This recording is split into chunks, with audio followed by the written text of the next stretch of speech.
Thank you, Cheryl. It's a mutual admiration society here because she was also pounding nails, and then she would get on television at night and report back live here to Denver. So thank you, Cheryl, for your partnership with Habitat.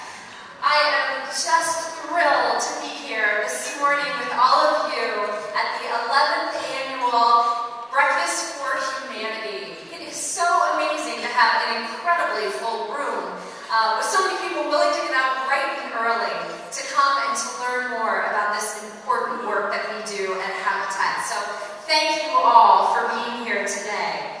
I would also like to thank a couple of really special and important groups of people who help make this event possible. First, Habitat's Board of Directors. This is a group of outstanding leaders who work so hard to help this organization achieve our ultimate goal of ensuring that every human being in our community has a good place to live. So our board members, if you will please stand so we can thank and acknowledge your leadership.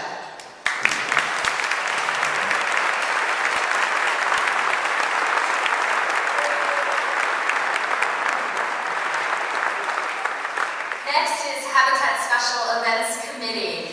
They were here setting up yesterday. They were here this morning before many of us were probably even awake. I'd also like to thank the 68 table hosts who are here today and who invited all of you, their friends and colleagues, to be here with our special events and table host members. Please stand.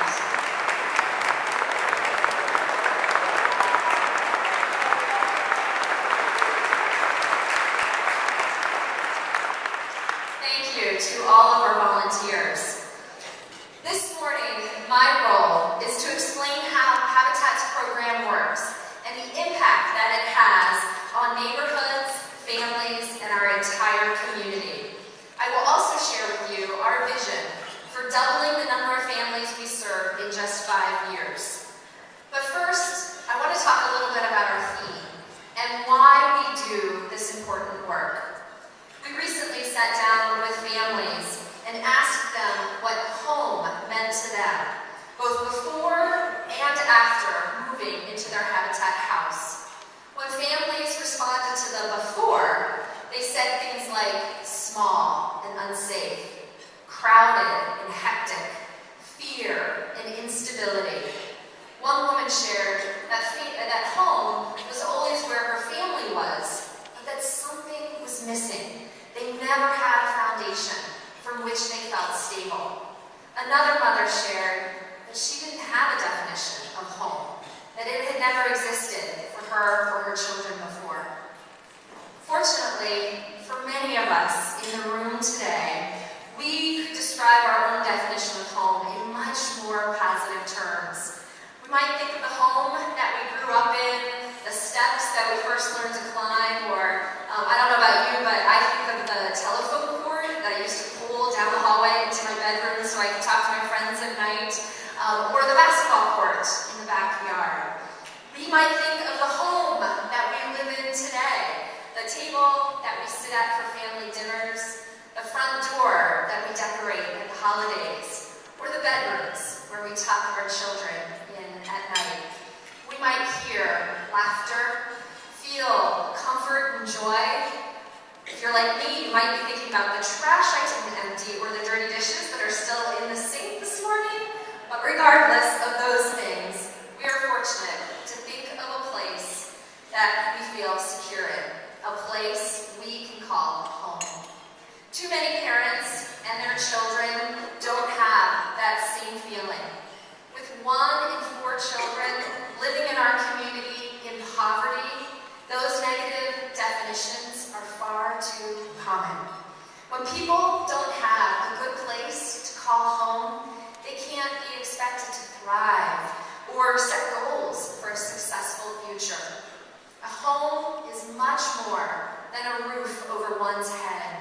It has a significant psychological impact on us as people and as a community. That is why at Habitat for Humanity, we believe that every human being deserves a good place to call home. A place, thank you, a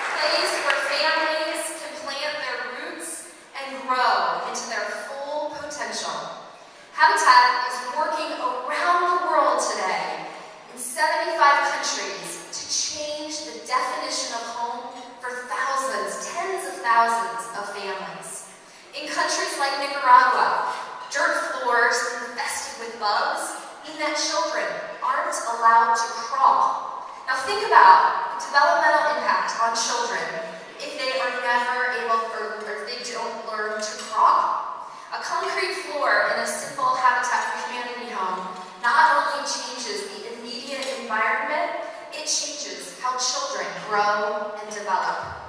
In the Santos community in Haiti, a 50-cent lock on a window shutter in Mika's new home made the 38-year-old mother giggle with glee.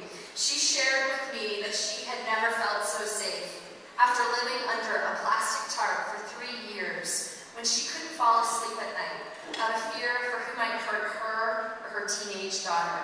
She opened and closed that shutter all afternoon, smiling and praising God for her good fortune as we put the finishing touches on her 20 by 20 new home. Right here in our community, we have spent 3.5 decades building homes and hope in neighborhoods around the metro area. With support from volunteers and donors, we build and rehab homes which we sell to low-income families with a zero-interest mortgage. Families go through a rigorous selection process to become a Habitat homeowner. Once selected for Habitat's homeownership program, the real work for families begins. Each homeowner is required to complete 200 hours of sweat equity and homebuyer education classes. It is a significant commitment to be a Habitat partner family, but they know that their hard work will pay off when they have a permanent house, a permanent home in which to raise their children and realize their dreams. Now, I'm often asked how we measure success at Habitat, and I answer sometimes with a variety of statistics, such as the fact that Habitat for Humanity is the largest home builder in the world and the 15th largest home builder right here in the Metro Denver area, or that our foreclosure rate is less than 2% when the national average is 5%, or that we are building at a rate of 1 home every 4 minutes somewhere in the world. Think about what's happening during breakfast this morning.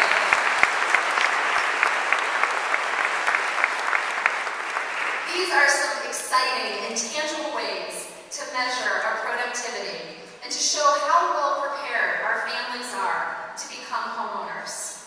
But the real proof of our success is in the way families grow into their full potential after moving into their hard-earned home. Research shows that children living in a Habitat home right here in our community are twice as likely to go to college as their peers. This demonstrates Habitat's ability to break the generational cycle of poverty. Parents living in Habitat homes also seek opportunities to further their education. Tammy Carroll became a homeowner, a Habitat homeowner in 2009. Before she partnered with Habitat, she and her children lived in fear and felt like life was a never-ending cycle without being able to go anywhere. Since she moved into her Habitat home, she's graduated from college. She's about to graduate with her master's degree from Regis University. Tammy knows all too well the struggle families face when they don't have a good home. After furthering her education, she is now the executive director of New Genesis Transitional Housing Community for the Homeless. She is an advocate and an inspiration for other families because she was given the opportunity to build her future with Habitat. Beyond education, research shows that 80% of our families reported they are now confident in managing their finances. 47% of families received a wage increase in the past year, a year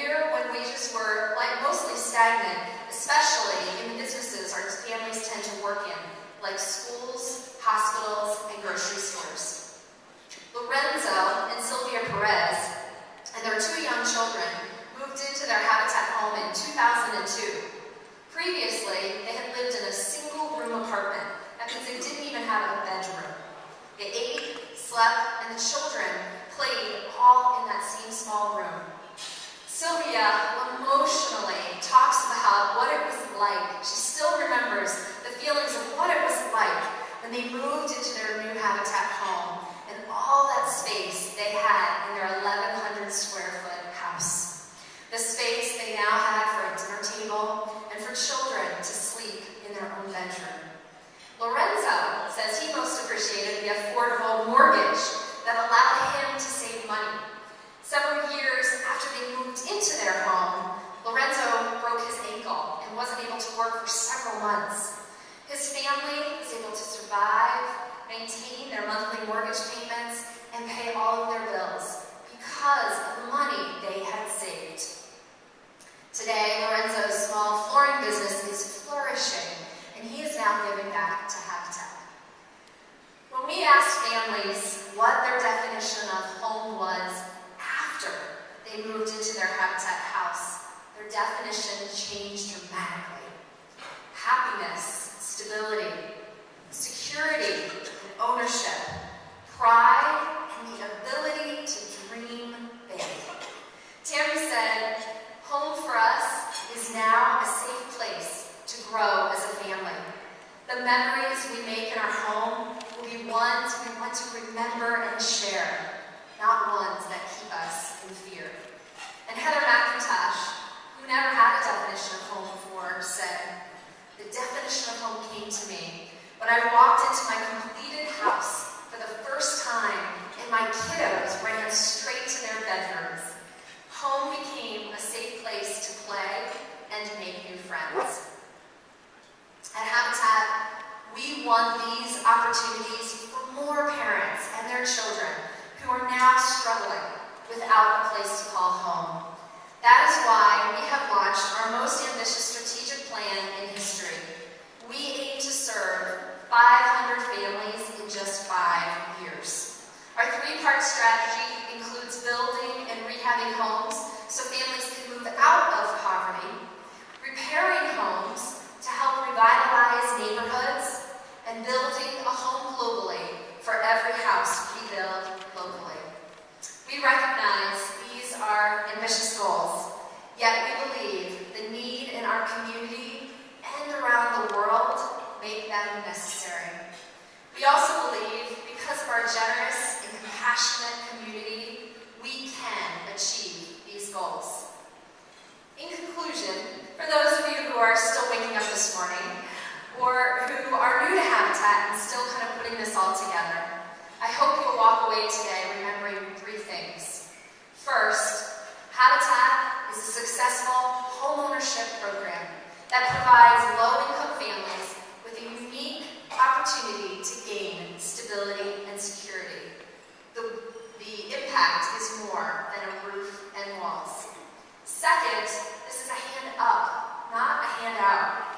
Families work incredibly hard for this opportunity and remain committed to their success as homeowners and good neighbors. And third, we rely on the community to help us by providing volunteer and financial support. That is why you are here today and why we ask you to support Habitat.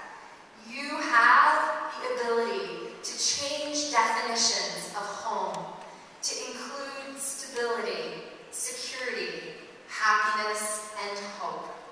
You can make that change by making a gift to Habitat. Thank you all.